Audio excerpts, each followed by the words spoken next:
Thanks, Patty and Chris, for inviting me. Uh, uh, I'm a professor at Berkeley. I'm an academic.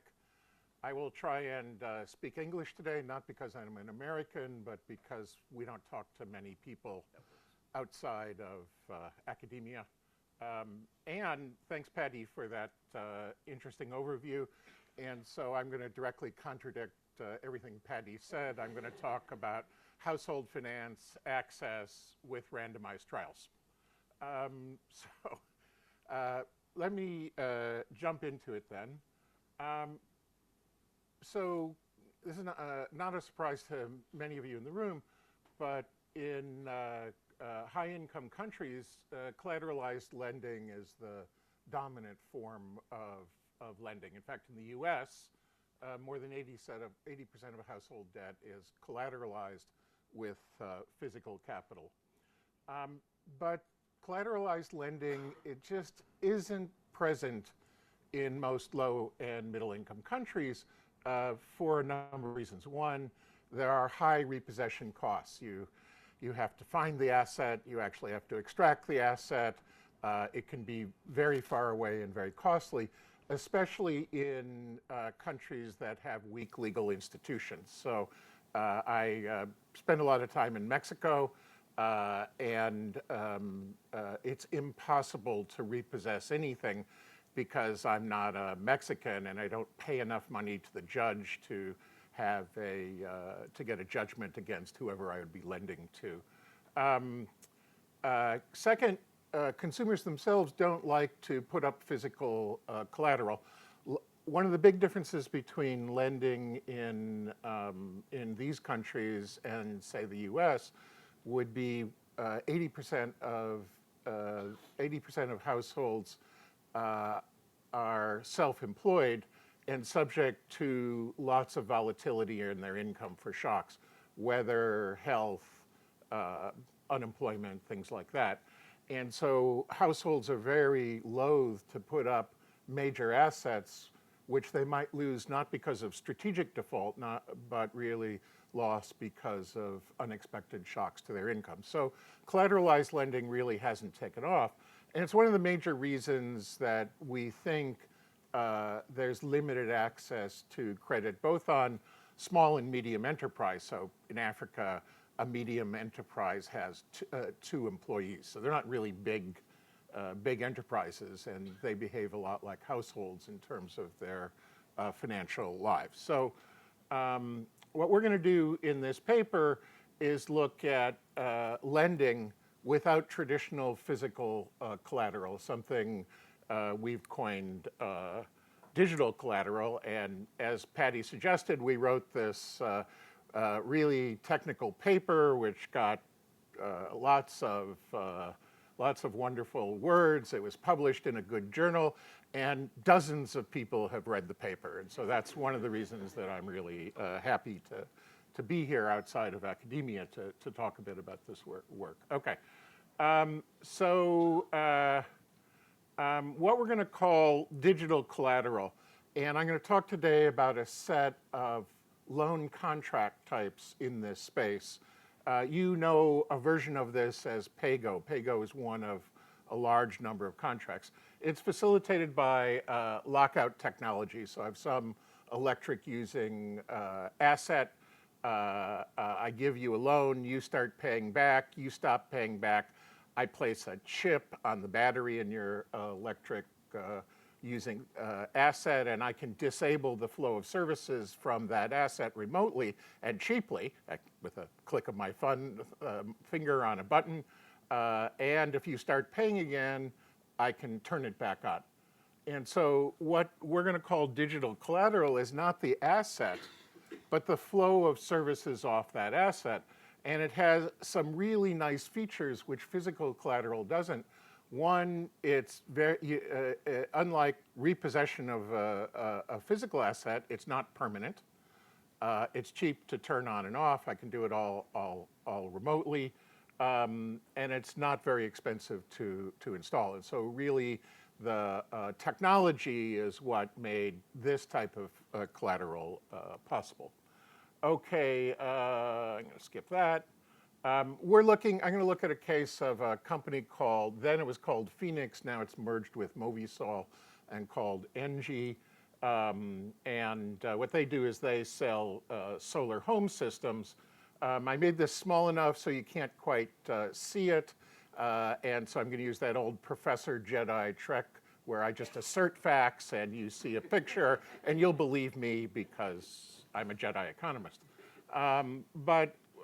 Basically, they have these things, and they're going to use the PayGo contracts, which most of you are familiar with, to sell these things. So but they also, once you've bought one, a solar home system, I can give you a loan for other things to buy additional equipment. A cash loan, say, for school fees, using the flow of services off the solar home system that you develop. So PayGo not only works for buying these assets, but the flow of services off those assets can lead to subsequent loans. And the lender, in this case, the solar home system, gets a secondary business of lending off of this. And they also have all this experience with the customer, so they learn who good risks are based on future experience. Okay, and so how does it work? Well, you get your solar home system, you get it free for 7 days, you make a payment off mobile money, you receive an SMS code confirming the payment, and the lender passes a signal which says you get another day of electricity, and then it unlocks your system and credits your balance, and you do that daily for 100 days or 400 days until your loan is paid off, and then it's unlocked permanently. Okay, I'm going to show you some data from Phoenix, but we also are working with a company called PayJoy based in Mexico, where they're using PayGo contracts to sell mobile phones. We have a bunch of examples. I won't go into it, given I'm under a strict 15-minute limit. All right, so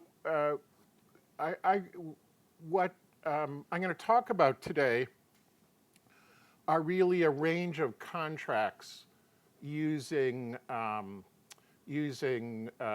digital collateral. So you know PayJoy, and PayJoy basically says, I continue to pay, I stop paying, then I lose, say, light, until I start paying again. Now, I don't have to pay back what's in arrears, what I missed, I just have to start paying again. Another contract is a more traditional contract, which is I stop paying. The day I stop paying, I lose light. And then if I want light to start up again, I have to pay for all the days I missed. That would be an arrears contract. And you can imagine that there are a whole bunch of contracts in between those. Well, I just have, if I miss 10 days, I only have to pay 10% of what I missed, plus the extra day of light, 20%, things like that. And what we're going to show is that those contracts might be optimal to both the arrears and the PayGo. And we'll show you some pilot data that indeed it does improve repayment. So one of the things PayGo is very worried about is what we would call moral hazard, strategic reasons to miss payments, right? So I'm going to go on vacation, I need the money for those 3 days I'm on vacation, so I won't pay till I get back. We don't want that. What we want the reasons for you to miss payment. Well, you had a medical emergency and that was an involuntary or non-strategic reason. So we want good incentives to prevent moral hazard and to improve repayment. The other big problem with repayment is bad payers. So consumers are heterogeneous. Some people are good payers, some people are bad payers. Actually, there's a continuum. I'm somewhere in the middle. And we don't want adverse selection. We don't want a lot of bad payers to select in, because that's another reason why we might have bad repayment. And I'm going to show you that most of the effectiveness of PayGo is driven by reducing moral hazard, but PayGo doesn't prevent adverse selection. And in fact, one of the big problems in repayment, PayGo models are not doing well. Repayment, we're only getting full repayment from 40 to 60% of customers. And there's this bottom high risk group, which is driving a lot of the reason we're not getting good repayment. 5 minutes left, good. Well, I won't show you any slides then. I will show you just a couple of pictures. But so we ought to work both on the moral hazard and adverse selection. And on the adverse selection, one way to deal with that is with a deposit. So if you have to put a cash deposit down, turns out you can select out a lot of the really bad risks. We show that. So let me, these are just wonderful slides. I'll let you read them. Did you get that one? Okay. So here we have this school fee loan in Uganda with Phoenix. We did what Patty advises us not to do. We randomized. And we show you 3 bars, repayment at 100 days of loan, 150 days, and 200 days. The mean repayment rate of the control group is about 50%. And you can see we're getting 13% increases in repayment, which is quite large when we add in the digital collateral with the PayGo contracts. And the yellow bar is moral hazard reduction, and the blue piece is from adverse selection. So you can see that really PayGo is working a lot on adverse selection. How did I do that? I'll use another Jedi professor trick saying, I did it really well. Okay, so, and then this is profitability. So if you go to the all column, the second from the right, we're seeing these are the internal rate of returns of the portfolio. And the dark blue one is the unsecured contracts. The top one is the PayGo contracts. And here we're giving pretty large loans, much larger loans than the company gives, and we got negative overall internal rate of returns. On the smaller ones, which they do regularly, they have a positive rate of return.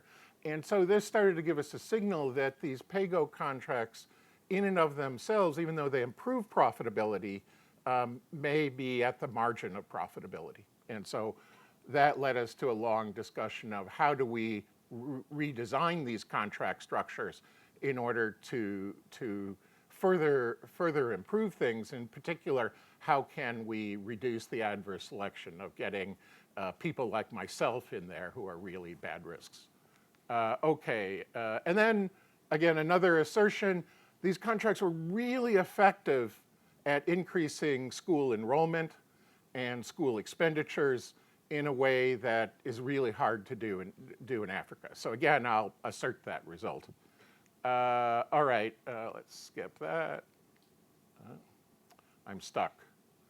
It must be going over line. Oh, there we go. Okay, and then another nice thing is we went into the households. We collected data on their balance sheets. So one concern with consumer finance, household finance in low-income populations is you give them a loan, they can't afford it, so they have to sell their house and cows and tractors. Turns out it didn't affect the balance sheet at all. Households were able to manage the risk, and so these loans were generally welfare improving at the household level. Okay, and then, so now how do we modify these things in order to improve profitability? Because what's nice about this, unlike most of my career where I deal with government policy, we're trying to create a intervention which improves access to finance and at a profitable rate so it can be done by the private sector. And so that requires us to look at profitability as well as welfare impacts. All right. So what we're going to do here is we're going to look at one of those contracts, which we call automatic catch-up. So here, if you fall behind let's say you're at 60% or below of repaying your principal at any point of time, then an automatic catch-up contract kicks in, and that catch-up contract will say something like, if you miss a day, so you've missed a day of payment, what you have to do is pay 1.2 days of light in order to get it turned on. So in other words, some of the payment starts to pay off the arrears. And we think that works in two ways. One, we think it gets you more revenues earlier. But two, it provides an incentive for you not to fall behind. And so here we did, this is a pilot. We're now doing again, Patty's randomized trial in Nigeria with NG. And so what do we see here? And I use this fancy technology term called synthetic difference in differences. That's meant to intimidate you, but it doesn't. Here you can see what's going on. Let's just look at the right. So these are the effect of those contracts on repayment. And you can see it actually increases repayment by about 1 percentage point. And that 1 percentage point is about a 10%, 7 to 10% increase in repayment. So the contract does provide the right incentives. You get better repayment. 1 minute. Okay, so rather than cutting contact, I'll speak very fast. But it does work, and it works two ways. One is it prevents you from falling below the threshold. So it works in an anticipatory fashion that we wanted. And then the last thing I'll show you is using a deposit to screen people. And a deposit only works through adverse selection, was what we're worried about. And so the results of the deposit really are to lower the number of people who buy by about 20%. But of the people who remain, it increases their repayment by 26 percentage points, which is massive. And so deposit can deal with the adverse selection. Automatic catch-up deals with the moral hazard. And so we're now trying to experiment with a range of these things and live happily ever after. Thank you very much. Sure. I feel I have... Oh, thanks. I have to say, by all means, do an RCT if you can. I'm joking. You gave an academic an opening, and we can't resist. So. I don't know whether we are able to bring Nina in online yet. So, Dan, can we call on you to give your quick thoughts on what we've heard? Yeah, wonderful. So first, Patty, thanks very much for the invitation to be here today, and Paul, thanks for sharing those insights. And I have the privilege of bringing the practitioner perspective into the room. And first, a little bit of context about myself. So I'm one of the co-founders of PayGo Lab. What the lab does is we specialize exclusively on the PayGo solar sector in Africa, the industry that Paul was speaking about earlier. And in particular, we focus on the asset finance side of the business model.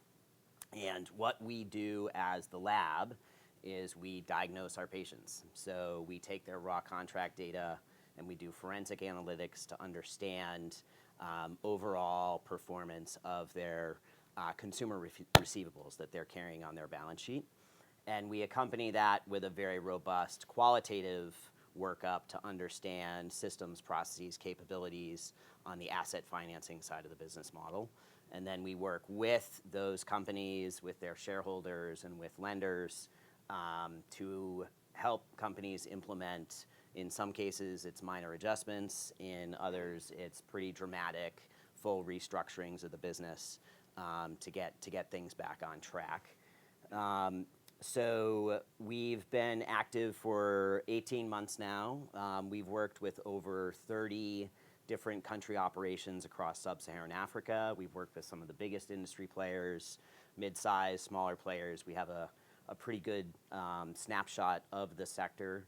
We've forensically analyzed over 3 million contracts. That represents 300 million individual payments that have been made by these customers. And the data, paints a pretty stark picture. In fact, the first data point that I want to share is actually alluded to in Paul's paper, which is early repayment performance. So imagine you're a customer, you purchase one of these products. What we do is we normalize all of the contract data around contract term, so we can compare apples to apples around tenor.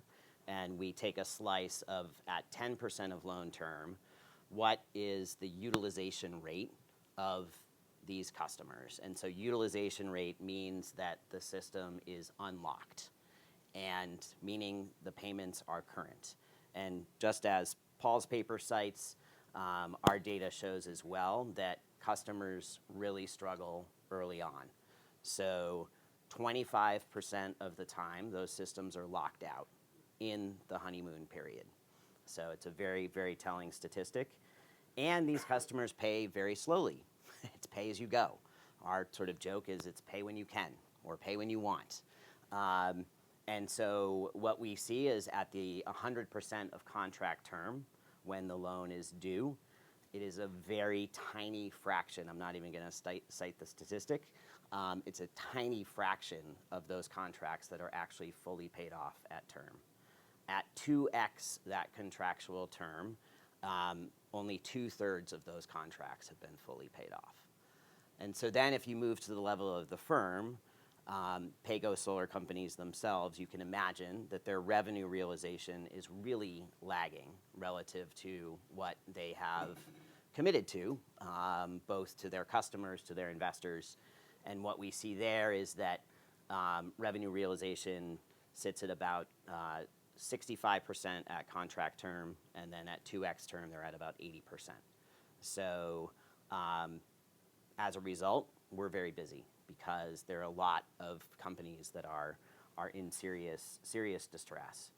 And one of the core reasons why this is happening is that, the PayGo model, there's actually two products that they're selling. So the first is the physical product, and then the second is the loan product. And, I love the phrase that Paul has coined, this digital collateral. This was one of the big innovations of PayGo, is the physical lockout, time-based encryption, or a GSM chipset that literally bricks the system if you don't pay.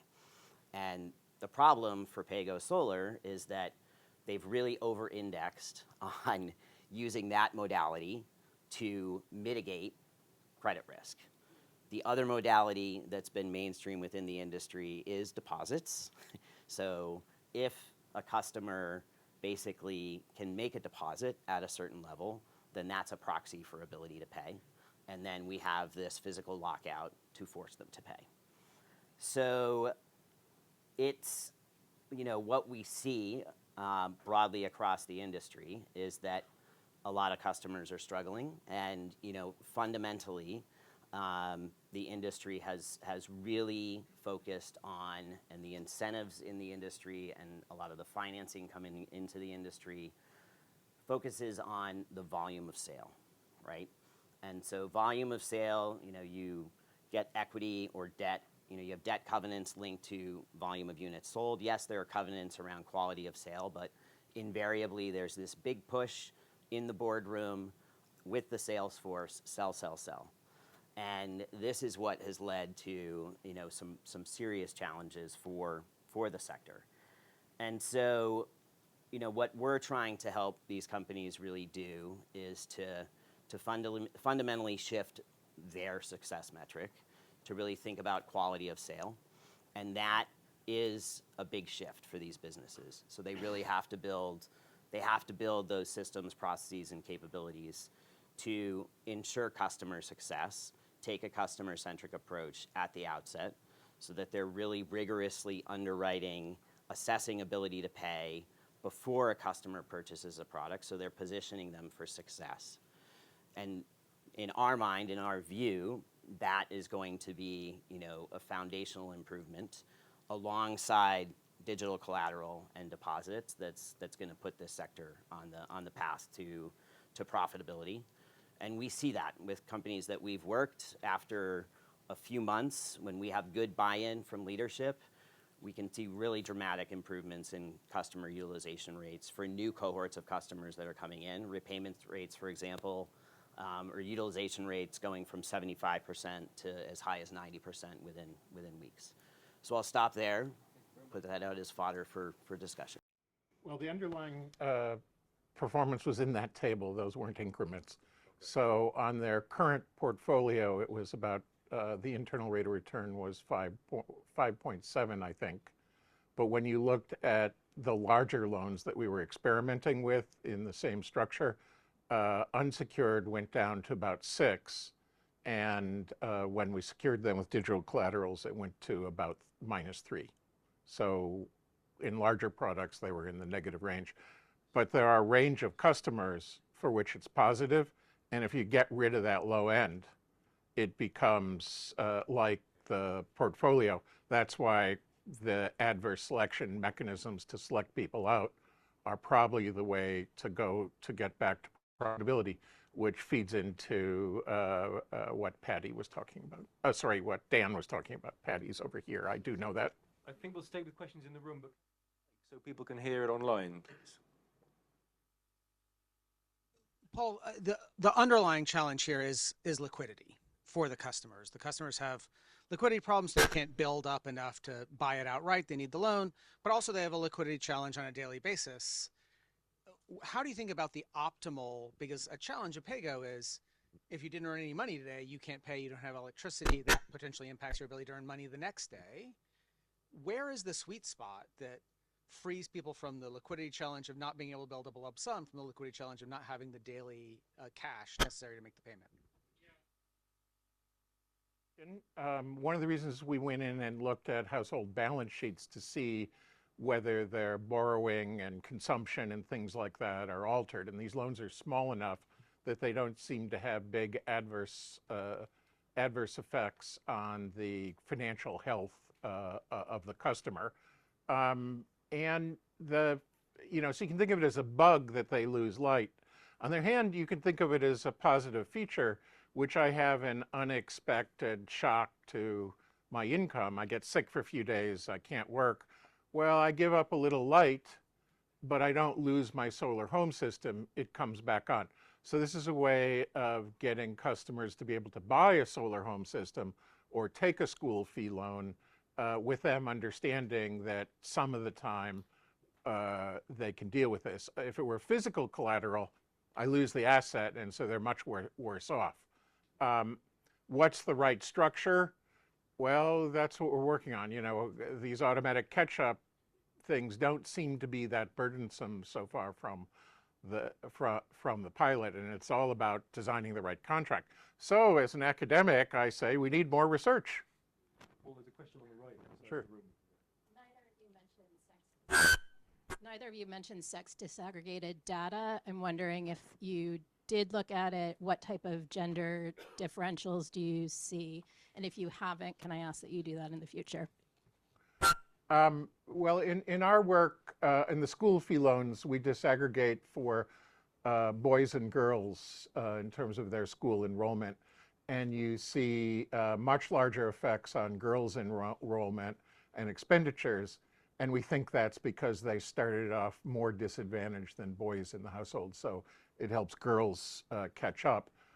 Gender of the head of household for borrowing, we just have very few female-headed households in the sample. In Africa, those are typically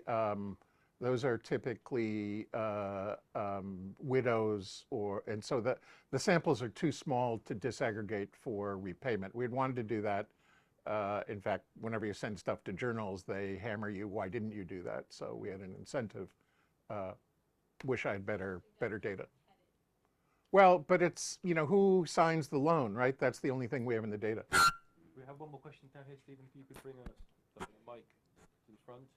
And then I think we're going to have to move on to the next session to keep us. Thank you for your presentation. Very interesting. Very interesting to see how these collaterals, these assets, can be used for different loan purposes once you have that relationship. I didn't know that.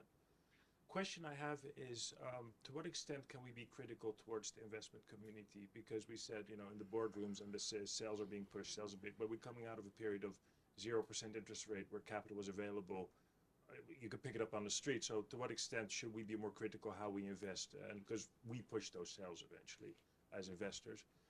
My other question is, it seems you have a lot of data on bad borrowers by now. So at what point do your, machine learning credit decision models kick in and tell you how to make that adverse selection better? Do you want to take the first crack at this, or? Yeah, sure. I speak too much anyway. I think, investors are part of the challenge, and I think can be part of the solution as well. And I think that their awareness is acutely heightened around the risks associated with the consumer financing side of the business. And so there's a laser focus, particularly those with exposure in the sector right now, to really push their investees to ramp things up on that front. So I think it's trending in the right direction, and there's very good awareness now. But it's taken quite a while, I should say. I mean, this industry has been 12 years in the making and several $1 billion. So there's been a lot of painful lessons along the way. There's a big concern in financial protection circles. So a lot of people who, the regulatory eyes of lots of these countries are looking at this issue. And the big concern is, are we lending to a group of people or a set of firms who don't know what debt means, and they put themselves in debt and can't get out of it. In fact, whenever we presented this, there's a bunch of people yelling at us, you shouldn't disable solar home systems because it makes people worse off and things like that. And that's one of the reasons when we went into the study, we wanted to ask, if you take these contracts, what does it do to the financial health of the household? And that's why we collected data on balance sheets. And we found it didn't affect more borrowing, it didn't affect consumption, it didn't affect metrics that you think would lead households to fall in trouble. I'm skeptical that this is a space where machine learning on large amounts of data is going to help us distinguish good risks and bad risks, because we have to collect the data not only to do the machine learning, but when customers come in, we have to get all these financials and things like that there's no way to validate. So without sending someone back to their home, so the cost of data collection, unlike you could come find all my data online, right? So I'm pretty easy for you to find out I'm a bad risk. But in these situations, the cost of data is very, very high, and we are working in middle-income countries with online purchases. So like in the US, it would be Uber and Amazon. So they have all this data on purchases, and we're using those to develop credit scoring algorithms. Instead of credit bureau data, we can use purchasing data. And we got a large trial on this in Mexico, which is proving quite effective. So it's really, I'll come back and say, it's a central question to this whole industry. Are we doing the right thing for people?